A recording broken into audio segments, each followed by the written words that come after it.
Voici une nouvelle de très grande importance. Voici notre quart d'heure français de l'après-midi. Bienvenue dans cette nouvelle vidéo du vrai du faux. Donc, dans la vidéo précédente, nous avons laissé le ministre-président de Bavière, von Kahr, refuser d'interdire le NSDAP et son journal, suite à la mort de Matthias Hesberger, et nous allons reprendre là. Donc, en septembre 1921, le ministre-président Gustav von Kahr démissionne. Donc, il faut savoir que c'est Berlin qui lui met la pression. Donc il démissionne et il est remplacé par Hugo Graf Köffering. Donc c'est en septembre 1921 aussi que Erich Ludendorff publie un livre où justement il attribue tous les problèmes de l'Allemagne aux juifs et aux francs-maçons. Donc en septembre, les premières choses qu'Hitler dit en tant que président avec les pouvoirs absolus est que tous les membres du parti doivent se promener avec leurs insignes. Donc c'est encore pour Hitler son rôle de propagande, c'est vraiment que les gens commencent à voir les insignes partout et certainement se poser des questions. Si vous avez un collègue de travail avec cet emblème, vous allez lui poser la question de qu'est-ce que c'est et de fil en aiguille, vous allez attirer du monde dans votre parti. Donc en septembre, Hitler publiera un communiqué où il dira que le peuple n'est pas un troupeau de moutons et qu'ils ne doivent pas, les scélérats ambitieux, changer le destin de l'Allemagne. Et que si cela était nécessaire, ils devraient s'opposer avec le crâne allemand et le poing bavarois. Donc après ce communiqué, Hitler est arrêté par la police de Munich et il reste une nuit en prison. Donc comme je dis, von Kahr n'est plus au pouvoir, donc son remplaçant est un peu plus strict sur ce que Hitler peut dire ou faire. Donc Hitler est interrogé et il est accusé en gros de fomenter des manifestations dans les rues bavaroises. Donc Hitler dira que c'est pas vrai et il sera relâché. Donc Hitler, juste après sa sortie de prison, fait un deuxième communiqué où il dit que justement que c'est le parti bavarois qui déclare les problèmes et justement ils sont énervés parce que le journal Beobacher est fermé pendant une dizaine de jours. Donc en septembre il y a aussi une inflation, donc 100 Reichsmark vaut $1. Octobre 1921, la SA prend officiellement son nom. Donc ils sont passés de section de gymnastique et de sport à section d'assaut. Donc Sturmabteilung, donc SA, et leur surnom sera les chemises brunes, surnom qui leur vient de leur uniforme. Il faut savoir qu'à cette époque, ils n'ont pas encore d'uniforme, c'est juste des gars en civil avec des brassards nazis qui protègent les meetings d'Hitler. Donc je ferai un hors-série sur l'ASA pour un peu mieux comprendre qui sont les personnes qui la composent et un peu son rôle au sein du parti. Donc octobre 1921, le Völkischer Beobacher reprend sa publication, mais ils refermeront pour une dizaine de jours, quelques jours plus tard, parce qu'ils ont fait paraître 2 articles qui attaquent le gouvernement de Berlin. Donc 20 octobre 1921, la Société des Nations prend la décision finale sur la Haute-Silésie. Donc comme je l'ai dit dans la vidéo précédente, il y avait un problème en Haute-Silésie de savoir qui prendra quoi, donc entre l'Allemagne et la Pologne. Donc la plupart des terres sont attribuées à l'Allemagne, mais la plupart des usines et des mines de charbon sont attribuées à la Pologne. Donc il faut savoir que même des villes qui sont en majorité allemandes sont données à la Pologne. Donc encore une fois, il y a des troubles dans la région, personne n'est content, et ça provoque des révoltes. Donc le lendemain, toujours en octobre, Hitler est une nouvelle fois au Circus Krone, où justement il parle des problèmes de Haute-Silésie, et Hitler excite la foule. Une fois que la foule sort du Circus Krone, il y a des actes de vandalisme, des fenêtres sont cassées, et il y a des actes de violence. Donc quelques jours plus tard, Hitler est convoqué par la police, pour lui demander justement qu'est-ce qui s'est passé, pourquoi à la sortie du Circus Krone ça a dégénéré. Et donc Hitler, une fois devant la police, expliquera qu'il ne pouvait pas être rendu responsable de toutes ces choses et que ça devait être certainement des actes de vengeance d'anciens membres des Freikorps. Donc il dira qu'il a profité pour renvoyer certains membres du parti et il ferait tout pour arrêter de telles émeutes avant qu'elles ne commencent. Donc après être sorti de son interrogatoire de la police, Hitler retrouvera une soixantaine de SA. Donc lors de cette réunion avec les SA, il dira qu'il ne faut pas avoir d'ennui avec la police, qu'en privé la police les aime et déteste les juifs, et que s'ils ne se calmaient pas, la SA pouvait être interdite. Donc il dira que si cela devait se produire, ils auraient fait tout ce travail pour rien, et il les encourage à se retenir. Donc, lors d'une réunion de 2000 personnes à Hofbrauhaus, où le sujet est qui sont les meurtriers, Hitler veut tester sa SA. Donc, d'après les dires, il y a 700 personnes communistes dans la salle qui font justement le bordel dans la salle. Et Hitler envoie Emil Maurice et S en tête de file de 40 SA pour combattre ces 700 personnes. Donc alors, cette histoire nous vient de Mein Kampf. Donc, je cite. « J'ai fermé les portes de la grande salle. Puis, j'ai ordonné aux 45 ou 46 hommes de s'aligner. J'ai fait comprendre aux gars qu'aujourd'hui, probablement pour la première fois, ils devraient se montrer fidèles au mouvement. Et qu'aucun de nous ne doit quitter la salle, à moins que nous ne soyons exécutés morts. Je resterai moi-même dans la salle, et je ne croyais pas qu'un seul d'entre eux me déserterait.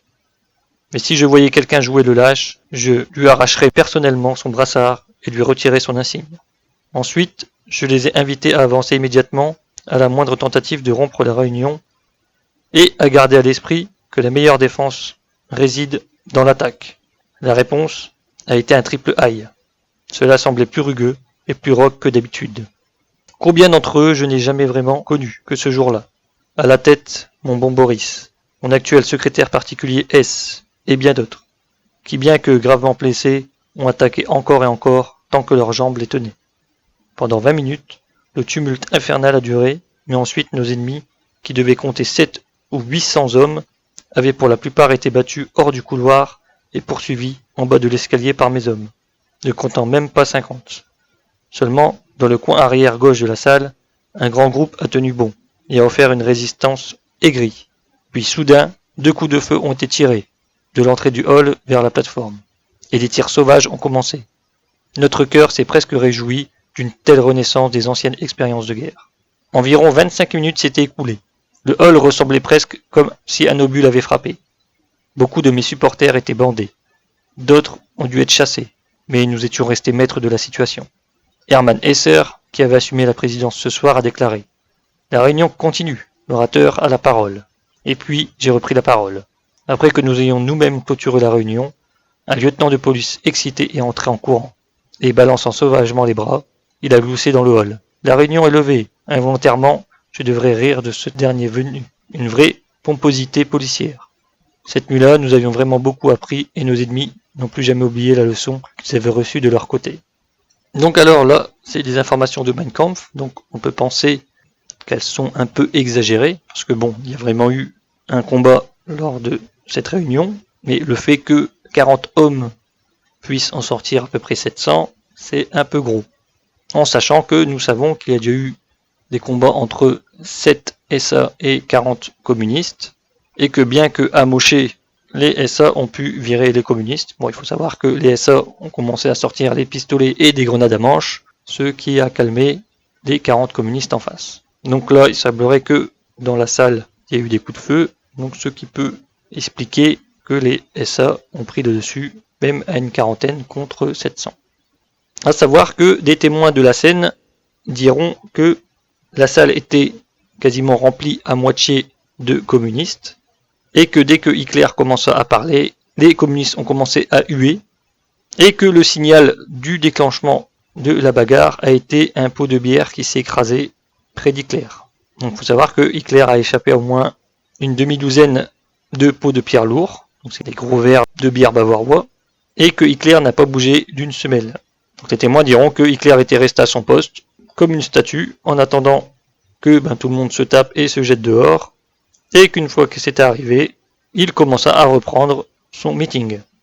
Donc, et les témoins diront que les SA étaient complètement en sang et leurs habits arrachés, qu'il y avait des chopes de bière éclatées partout, et des chaises et des tables retournées et cassées dans tous les coins.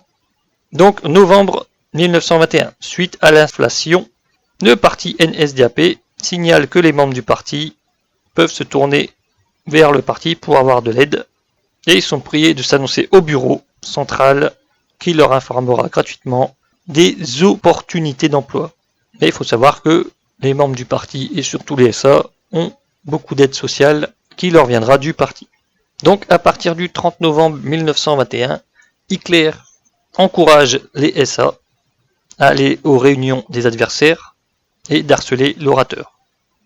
Donc Hitler justement veut rendre la monnaie de leur pièce aux communistes qui viennent déranger ces meetings. Donc là, il ordonne aux SA de faire de même.